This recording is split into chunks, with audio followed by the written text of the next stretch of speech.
नमस्कार दोस्तों, आप सभी का स्वागत है क्लाउड क्राफ्टमैन हिंदी के एक और नई वीडियो में।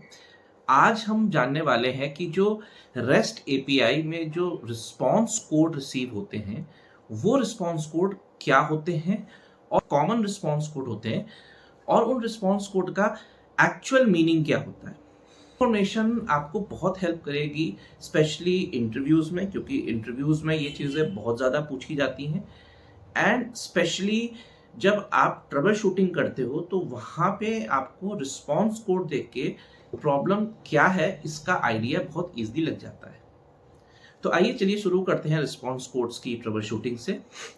सबसे पहला रिस्पॉन्स कोड होता है जिसको सबसे कॉमन रिस्पॉन्स कोड है, दैट इज 200। रिस्पॉन्स कोड 200 का मतलब होता है ओके। मेनली ये रिस्पॉन्स कोड तब आता है जब आप कोई ऑथराइजेशन रिक्वेस्ट करते हो या आपने कोई एक्सेस रिक्वेस्ट की और उसके अगेंस्ट आपको एक डेटा रिसीव हुआ। तो जब आपको डेटा रिसीव होगा तो जो सक्सेसफुल रिस्पॉन्स कोड है वो आएगा आपका 200। सेकेंड, 201। ये जो रिस्पॉन्स कोड होता है, ये रिस्पॉन्स कोड डिनोट करता है ऑब्जेक्ट क्रिएशन को लेके। लेट्स से आपने एक रिक्वेस्ट प्लेस की अपने सर्वर के ऊपर कि एक ऑब्जेक्ट क्रिएट कर दो। लेट्स से आपने यूजर क्रिएशन की रिक्वेस्ट प्लेस करी। अब यूजर क्रिएशन की रिक्वेस्ट जैसे ही सर्वर के पास जाएगी, सर्वर उस ऑब्जेक्ट को प्रोसेस करेगा और उसने जैसे ही एक यूजर को क्रिएट किया तो उसके रिस्पॉन्स में वो आपको जो रिस्पॉन्स कोड देगा वो देगा 201। तो 201 बताता है कि ऑब्जेक्ट आपकी सक्सेसफुली क्रिएट हो गई है। तीसरा आपका पॉपुलर एरर कोड है 204, जिसको हम बोलते हैं नो कंटेंट। नो कंटेंट का मतलब होता है कि आपकी क्वेरी गई, सर्वर पे जाके आपकी क्वेरी प्रोसेस हुई, लेकिन प्रोसेस होने के बाद रिस्पॉन्स में कुछ भी नहीं आया, एक ब्लैंक आउटपुट आया। राइट? तो जनरली इस टाइप के जो रिस्पॉन्सेस होते हैं, इसका मतलब है कि सर्वर आपको आउटपुट ब्लैंक आउटपुट दे रहा है। तो यहाँ पे आप ये समझ सकते हो कि इसका हम जो डायरेक्ट अगर एग्जांपल की बात करें तो डिलीट ऑपरेशन इसका बहुत अच्छा एग्जांपल है। क्योंकि डिलीट ऑपरेशन में जब आप कोई ऑब्जेक्ट को डिलीट करते हो तो जरूरी नहीं है कि आपको हर बार मैसेज आए कि ऑब्जेक्ट इज डिलीटेड सक्सेसफुली। जब आप फर्स्ट टाइम किसी ऑब्जेक्ट को डिलीट करोगे तो आपकी क्वेरी चल जाएगी, बट रिस्पॉन्स में आपको कोई भी रिस्पॉन्स रिसीव नहीं होगा। देन जब दोबारा आप चलाओगे तब वो आपको रिस्पॉन्स देगा कि ऑब्जेक्ट नॉट फाउंड। राइट? सो 204 को आप इस तरीके से एग्जांपल के तौर पे समझ सकते हैं। फोर्थ क्वेरी होती है आपकी 400, जिसको हम बोलते हैं बैड रिक्वेस्ट। अब बैड रिक्वेस्ट का मतलब होता है कि आपने जो इंस्ट्रक्शन सर्वर को दिए हैं वो इंस्ट्रक्शन सर्वर समझ नहीं पा रहा है। अब इसका मतलब यह है कि आपने जो सिंटेक्स यूज किया है, आपने जो यूआरएल दिया है, या आपने जो भी इंस्ट्रक्शन सर्वर्स को दिए हैं वो एक्चुअल में इस तरह की क्वेरीज को हम लोग बोलते हैं कि अनसक्सेसफुल क्वेरीज, जो क्वेरी सक्सेसफुली सर्वर पे एग्जीक्यूट नहीं हो पाई है। उसके बाद जो आपकी पांचवी सबसे इंपॉर्टेंट पूछी जाने वाली क्वेरी है वो है 401 अनऑथराइज। अब एक होता है 401 और एक होता है 403। ये दोनों एक जैसे हैं। 403 होता है फॉरबिडन और 401 होता है आपका अनऑथराइज।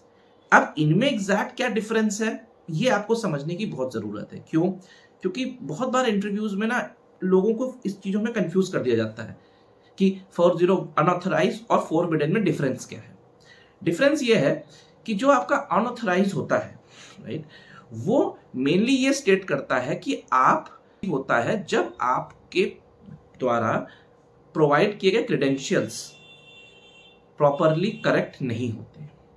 सो आपको याद होगा मैंने लास्ट वीडियोस में डिस्कस किया था, there are two terms, authentication and authorisation. Right?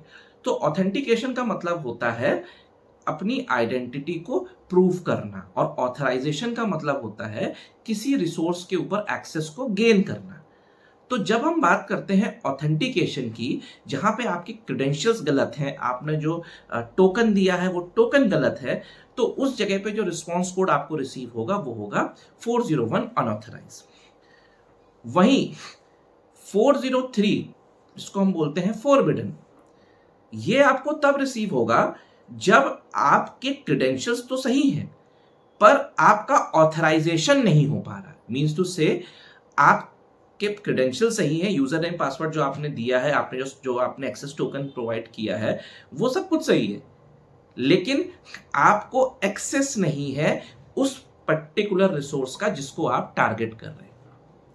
तो अगर आपको कभी भी एरर कोड 403 आए तो समझ जाइए कि आपको एक्सेस का इश्यू है, आपको एक्सेस गेन करना है, ना कि आपके क्रेडेंशियल्स का प्रॉब्लम है।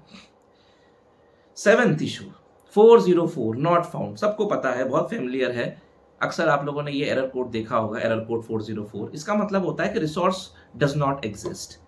ये जनरली तब एग्जिस्ट होता है कि जब आप किसी रिसोर्स को क्वेरी कर रहे हो, वो रिसोर्स एग्जिस्ट करता ही नहीं है। एग्जाम्पल के तौर पर डिलीट ऑपरेशन, आपने फर्स्ट टाइम डिलीट चलाया, आपका ऑपरेशन सक्सेसफुल हो गया, ऑब्जेक्ट डिलीट हो गई।